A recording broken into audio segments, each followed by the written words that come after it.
My girlfriend of 6 years was actually married the whole time. The coffee had gone cold. I hadn't even touched it, just kept staring at the grainy printout, crumpled in my hand, the edges already softening from sweat. My name, then hers, Meredith, then some address in Spring Hill, then his, Christopher Vance, and a date, October 17th, 2017. A date that felt like a punch to the gut, like someone had just reached in and twisted something vital. 6 years. 6 years of mornings, of shared meals, of planning a future that apparently, to her, was a complete and utter fiction. I was sitting in my car, parked maybe 3 blocks from the county clerk's office, the Florida sun already beating down hard on the windshield, making the air inside thick and heavy. My phone was dead, which was probably for the best. I knew if it had power, I'd have called someone, anyone, and just, what? Screamed? Cried? Demanded answers from a woman who was currently probably at her sister's house, helping with some non-existent plumbing emergency. That's what she'd said this morning anyway, kissing me goodbye like any other day, her lips tasting like the vanilla coffee she always made. And I'd believed her. Idiot. The anger was a slow burn, not the explosive kind, more like something insidious creeping into every corner of my chest. But under the anger, there was just this gaping, hollow confusion. Meredith, the woman I'd lived with for 4 of those 6 years. The woman I'd pictured raising kids with, growing old with, sitting on a porch somewhere with, just Meredith. She was 32, I'm 34. We met when I was still working at that graphic design firm downtown, before I started my own thing, before we moved into this house. Like, everything felt so real, so solid. I kept trying to retrace my steps, to find the exact moment, the tiny crack I must have missed. Had she ever hinted? Had I just been so blind? It wasn't like we hadn't talked about marriage. It came up casually at first, then more seriously. She'd always deflected, said she wasn't the marrying type, or that she wanted to wait until my business was truly stable, or that she just didn't believe in the institution. And I, being the trusting fool I was, had just accepted it, respected it even. Thought it was her being independent, being her own person, not this. The certificate was so official, so impersonal. Just names and dates. No emotion. No explanation. Just cold, hard proof that the woman I loved, the woman who shared my bed, my finances, my life, was already someone else's wife.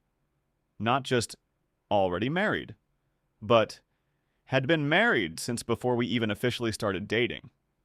That's the kicker. That's the part that keeps looping in my head, making my stomach churn. Before us. It made every memory feel tainted, every shared laugh a lie, every intimate moment a betrayal, on a scale I couldn't even begin to comprehend. How do you live with someone for 6 years, build a life with them, and not know they're living an entirely different one right under your nose? The absurdity of it almost made me laugh. A bitter, humorless sound that probably would have scared anyone within earshot. But there was no one, just me, the hot car, and a piece of paper that had shattered my entire world. My girlfriend of 6 years was actually married the whole time. It's crazy how you can look back and see all the little things, the tiny threads that were loose only after the whole tapestry unravels. Before this morning, our story was just our story, simple and straightforward. Now it's like I'm seeing it through a funhouse mirror. Everything distorted, every fond memory suddenly sinister.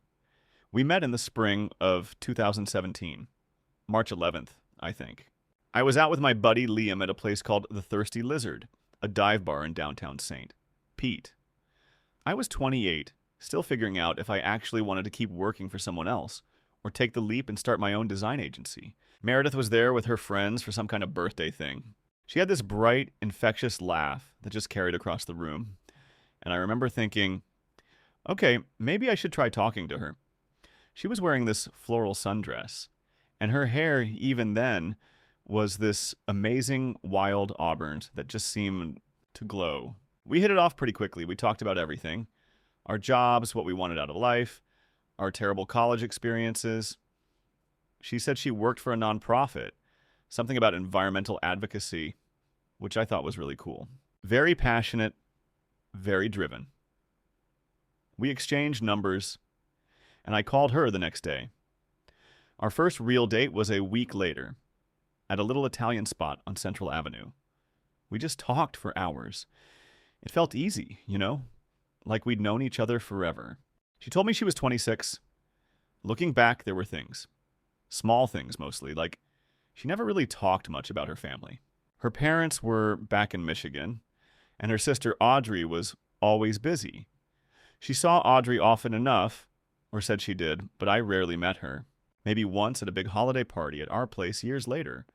A fleeting introduction, a quick hug, and then Audrey was gone. Meredith always had an excuse.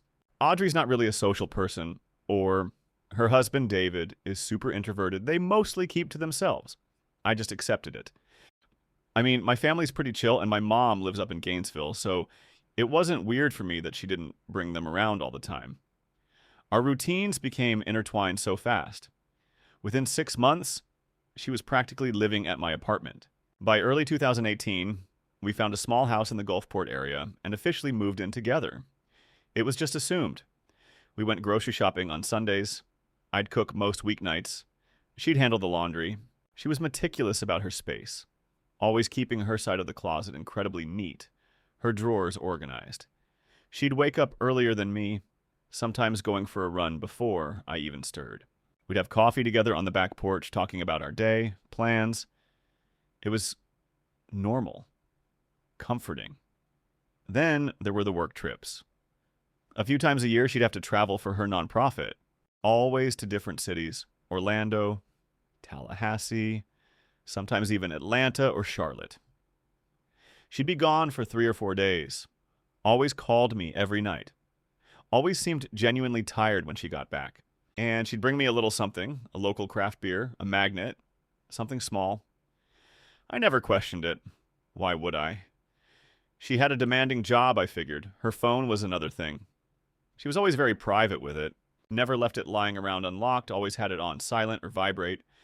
If I ever picked it up to, check the time or something innocent, she'd get this quick, almost imperceptible tenseness, then smooth it over with a joke. "Privacy, babe," she'd say, tapping my nose. I just thought she was one of those people who liked their digital space. It seemed reasonable. Her sister Audrey also lived in Spring Hill, about an hour north of us. Meredith would go up there sometimes for a weekend to help Audrey out, or just to get away, usually once every month or two. She'd always drive her own car. I'd offer to go, to help too, but she'd say, "Oh no, you hate yard work." Or, "Audrey just needs girl time, And I did know, I thought. I didn't push. I had my own stuff, my own friends, my business. It felt like healthy space, not a red flag. It felt like trust. The biggest thing, the one that probably should have slapped me in the face, was money. She was always a bit vague about her finances. We split bills, of course, utilities, rent, groceries. But when it came to savings or personal investments, she just wasn't very open. She'd say, "I'm not great with money, Just try to keep my head above water." And she always seemed to have just enough. I earned more, especially after my business took off, so I'd cover more of the fun stuff: dinners out, vacations. She never seemed to ask for money, never seemed to be struggling, but also never seemed to save. It was just nebulous, all of it. All these little things that when you're in love, you just rationalize away. You build a narrative around them that makes sense, that fits into the picture of the person you think you know. And now, that picture is shattered, and the jagged pieces are all I can see. My girlfriend of 6 years was actually married. The whole time. The subtle cracks started forming maybe 2 years ago, though I dismissed them then as just normal relationship stuff. The kind of things couples go through when they've been together for While we'd settled into a comfortable rhythm, maybe too comfortable, my business, Design Bloom, was doing really well, which meant I was putting in long hours, but also that we were finally secure. We could talk about bigger plans. Incident 1, the ring. It was around Thanksgiving 2021. My mom, Carol, was visiting from Gainesville, and she loved Meredith. She really did. She'd always hint, subtle at first, then less subtle, about us tying the knot. We were at our favorite seafood place, O'Maddy's, down by the water. My mom, bless her heart, had a few glasses of wine and got a little bold. "So, Owen," she started, nudging me, "when are you going to make an honest woman out of this one?" She smiled at Meredith, who was laughing nervously. I chuckled, trying to deflect. "Mom, we've talked about this. Meredith's not really into the whole marriage thing, you know. We're happy as we are." Meredith quickly added, "Yeah, Carol, Owen and I are good. We don't need a piece of paper." She squeezed my hand under the table, but her smile seemed a little forced. My mom, however, wasn't letting it go. "But you two are so perfect. And Owen, you always said you wanted a family. You're not getting any younger, sweetie." She looked directly at Meredith. "And you, honey, you'd make such a beautiful bride." Meredith visibly stiffened. She pulled her hand away, picking at a piece of fish. "Mom, really, it's fine," I tried again, feeling the tension rise. But Meredith just sat there, quiet, staring at her plate. When we got home, the air was thick. I tried to talk to her. "Hey, I'm sorry about Mom," I said, putting my arms around her. "You know how she is." Meredith pulled away gently. "It's fine, Owen. Just, it's a lot, you know? All the pressure. Sometimes I feel like everyone's just waiting for us to fit into their idea of what a couple should be." She wouldn't meet my eyes. "But we're a couple," I said. "And I want a future with you. Whatever that looks like." I was trying to reassure her, but something in her eyes, a flicker of something I couldn't place, made me feel uneasy. She just shrugged, said she was tired, and went to bed. I remember lying awake, wondering if I was pushing her too hard, if my dreams of a traditional family were scaring her off. I told myself it was just commitment phobia, a common thing. Incident 2, the blocked number. A few months later, maybe late spring of last year, May 2022, I was working from home, actually had the day off meetings, and Meredith was supposed to be at her sister Audrey's place in Spring Hill, helping her paint a nursery. Audrey was supposedly pregnant, which was a huge, joyful surprise to us, though. Meredith said they were keeping it very quiet until the second trimester.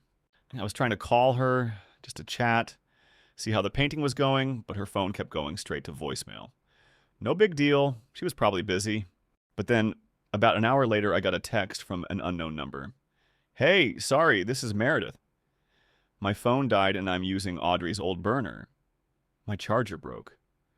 We'll call you later from a landline when I get a chance." It was a strange text. Meredith wasn't usually so casual about her phone. She was always super careful with her charger, had backups. I replied, "Okay, babe, be safe. Call when you can." I thought nothing of it then, but a few weeks later, her phone started acting up, or so she said. Dropping calls, not holding a charge.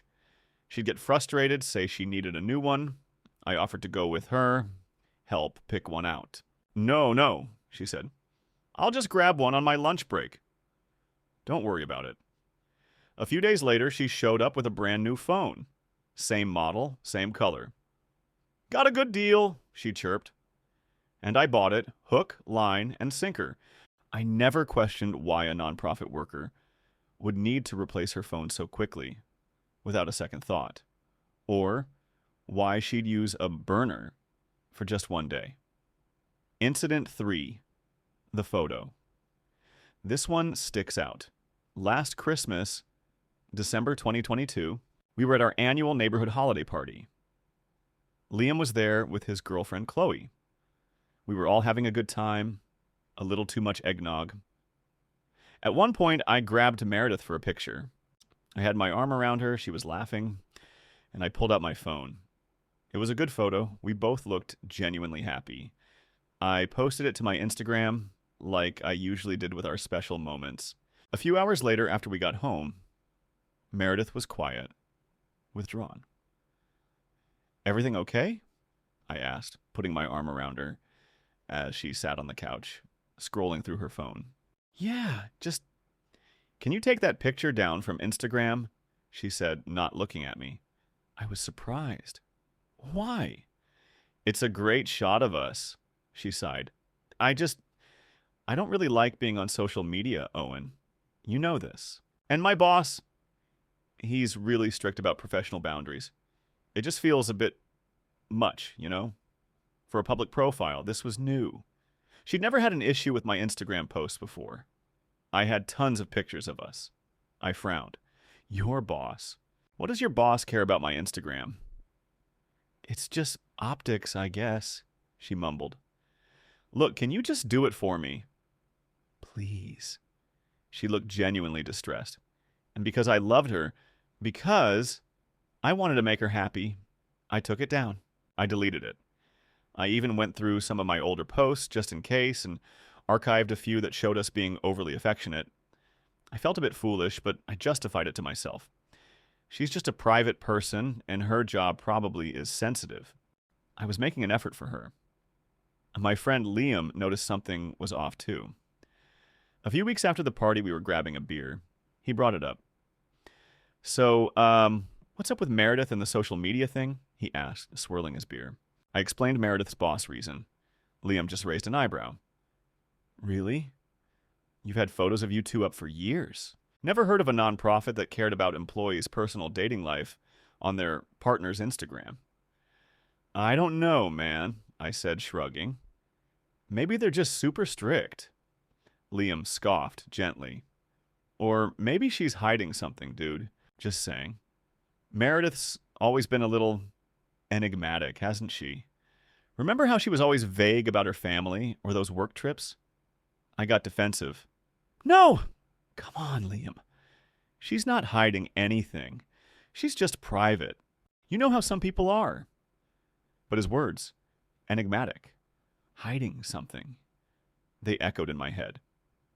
I dismissed them, though. Liam was just being Liam, a little cynical sometimes. I convinced myself he just didn't understand Meredith's sensitive nature, her need for boundaries. I truly believed that. Incident 4. The credit card. Then came this past spring, April of this year, 2023. We were looking to buy a bigger house, something with a bit more yard for a dog we planned to get. We went to our bank, SunTrust, to talk to a loan officer, a guy named David. He pulled our credit. Mine was excellent, of course. Meredith's was a mess. Not terrible, but nowhere near what it should have been for someone her age, especially someone who'd always been so responsible with bills. She had multiple small credit card debts, some opened within the last 2 years, that I'd never heard of. One was for a department store, another a smaller online retailer. "Meredith, what are these?" I asked, pointing at the printout after we left the bank, feeling a cold knot in my stomach. "I thought we shared everything." She looked flustered. "Oh, those? Yeah, those are just old things. I thought I paid them off. Or maybe they're from when I was helping Audrey with her divorce." "Audrey's divorce?" I stared at her. "What are you talking about? When did Audrey get divorced? You never mentioned that." "Oh, it was a few years ago," she said, waving a hand dismissively. "Before she met David. It was really messy. She asked me to co-sign on some cars to help her out, and then she didn't pay them off right away. I must have just forgotten about them." She paused. "Can you believe that?" She's so irresponsible sometimes. I wanted to believe her. I really did. The idea of Audrey's messy divorce and Meredith trying to help made sense. It fit her compassionate nature. But the dates on some of the cards were from 2021, 2022, not a few years ago, before Audrey met David. David was in the picture when we met Meredith. I felt a chill, a deep sense of unease. Meredith, these are recent, I said softly. And Audrey's been with David since before we even met. Her face went pale. Oh, right. No, those are the other ones, from when she had those medical bills, after her miscarriage. Remember? I remembered Audrey's miscarriage, yes. She'd been upset for weeks, Meredith had told me. But Meredith always said Audrey and David were fine financially. My mind was scrambling, trying to put the pieces together. The explanations were getting more tangled, more contradictory. But I looked at her, saw the genuine distress in her eyes, felt her hand gripping my arm, and I told myself I was being paranoid. She was trying to help her sister. It was family stuff. Complicated family stuff. I paid off those cards, of course. Took care of it. Told her not to worry. And buried the nagging feeling that something was very, very wrong. I buried it deep. Because what else was I supposed to do? This was Meredith, the woman I loved. The woman I trusted. You don't just stop trusting someone you've given 6 years of your life to, not over a few confusing credit card statements and an Instagram photo. Not unless you have to. My girlfriend of 6 years was actually married the whole time. The coffee in my hand was still cold, still untouched. The printout, the marriage certificate, felt like a burning coal. I just couldn't move. My mind was racing, trying to make sense of the past 6 years, trying to twist the image of Meredith into someone who could do this. It wouldn't fit. The woman I knew, the Meredith who made me laugh, who held me when I was stressed, who curled up against me every night, she couldn't be this person. It was a mistake. A horrible, terrible mistake. It had to be. But the name, Christopher Vance. The address, Spring Hill. The date, October 17th, 2017. Before us. Before the first date. Before the thirsty lizard. Before anything. My hands started shaking. It wasn't just my hands. It felt like my whole body was vibrating. A tremor starting deep inside my chest and radiating outwards. My throat was suddenly dry, like I'd swallowed sand. I remember the smell of my car, that faint scent of old coffee and leather cleaner, suddenly making me feel nauseous. I fumbled for my car keys, pushed the button to roll down the window, needing air, needing anything to break the suffocating silence in my head. A car drove by, its bass thumping, and for a second I wished I was them, just anyone else driving somewhere normal to a normal life. I knew I couldn't just sit there. I had to know, had to confront. But how? What do you even say? Hey, by the way, I think you're married to someone else. It sounded insane. It was insane. I drove home on autopilot. The streets of Gulfport a blur. The house, our house, looked exactly the same. The hydrangeas by the porch Meredith had planted were blooming. Her bike was propped against the garage, all so normal, and all a lie. I pulled into the driveway, got out of the car, and just stood there for a second looking at it. This place, our sanctuary, now felt like a stage set for a play I didn't know I was performing in.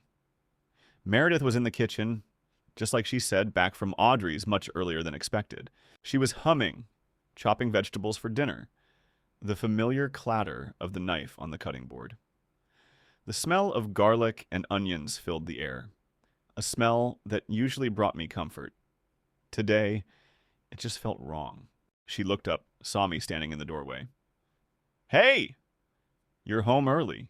How was the meeting? She smiled, a genuine, warm smile. And for a split second, I faltered. Maybe I was wrong. Maybe this was some other Meredith, a different Meredith Vance. It had to be. No meeting, I said, my voice coming out rough, strained. I went somewhere else. Her smile faltered. Her eyes, usually so bright, narrowed just a fraction. Oh? Where? She asked, her voice light. But I heard the shift, the tiny crack in her composure. I walked into the kitchen slowly, like my legs were suddenly made of lead. I stopped a few feet from her, the printout still crumpled in my hand. I held it out. I went to the county clerk's office in Spring Hill. She froze. Her hand, holding the knife, stopped midair over the cutting board. Her eyes darted from the paper to my face, then back to the paper. Her face drained of all color. What is this, Owen? She whispered, her voice barely audible. I unfolded the paper with my shaking hands, smoothing it out on the counter between us. My finger landed on the date, then on Christopher Vance's name. It's your marriage certificate, Meredith. From October 17th, 2017, to a Christopher Vance in Spring Hill. The knife clattered to the floor, hitting the tile with a sharp ring. She didn't even flinch. She just stared at the document, her chest heaving. Her eyes were wide, glazed over. It was like watching someone physically deflate. Owen, I can explain, she started, her voice a strangled gasp. Can you? I heard my own voice, sharp, cold. I didn't recognize it. Can you explain 6 years, Meredith? 6 years of everything? While you were married to someone else? Since before we even officially started dating? Before we moved in together? Before I gave you my entire life? Tears started to well in her eyes, silent, slow. They tracked paths down her ashen cheeks. It's not what you think, she whispered, shaking her head. It's not what I think, I laughed, a raw, bitter sound. What exactly do I think, Meredith? Because what I'm seeing here is a legal document proving you've been lying to me, to everyone, for 6 years. That our entire relationship, our entire life together, has been a complete, utter sham. Is that not what I think? She finally looked at me, really looked at me, and her eyes were full of a fear I'd never seen before. He's my sister's husband, Audrey's. My brain just stalled. What? Number? No. Audrey's husband is David. You told me David. You've said David for years. David is his middle name, she choked out, fresh tears streaming. His full name is Christopher David Vance. We got married when I was really young. It was a mistake, a huge mistake. We were going to divorce, I swear. We just never finalized it. The absurdity of it was too much. The explanation was so flimsy, so desperate, so clearly a lie layered on top of another lie. Audrey's husband, the one she supposedly had a child with, the one I met once in passing, and David was just his middle name, and they just never finalized a divorce for 6 years while she was living with me. You never finalized it? I echoed, my voice rising.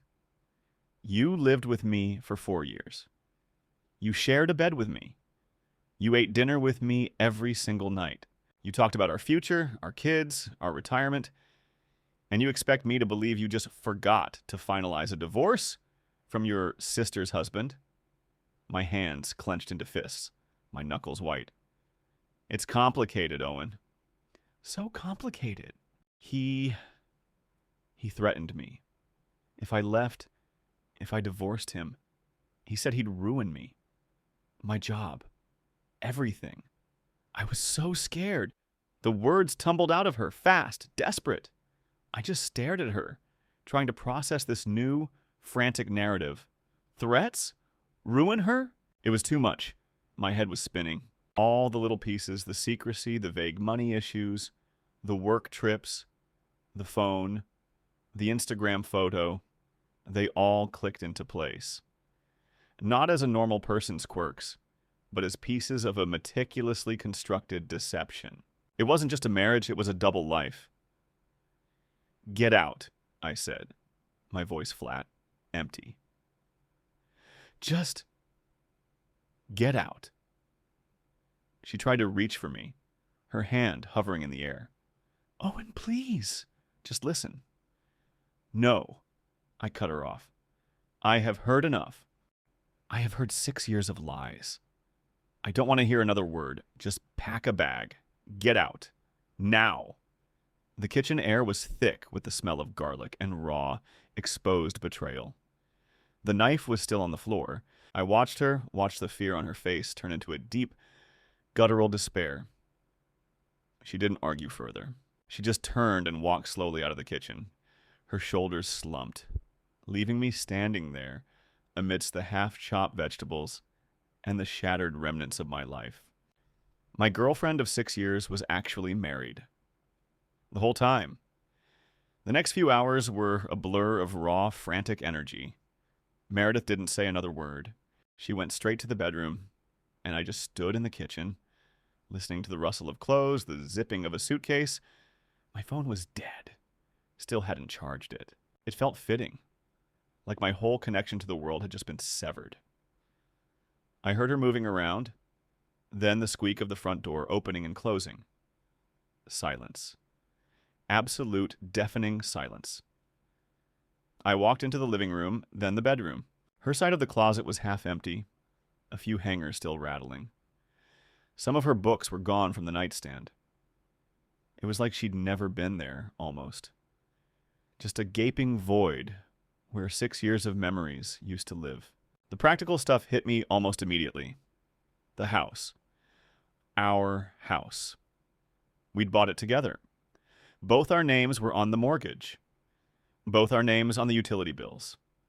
My mind, despite the emotional wreckage, started to triage.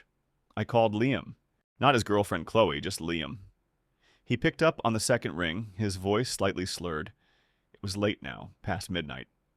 Dude, everything okay? You never call this late. No, I managed, my voice cracking. Nothing is okay, man. Meredith.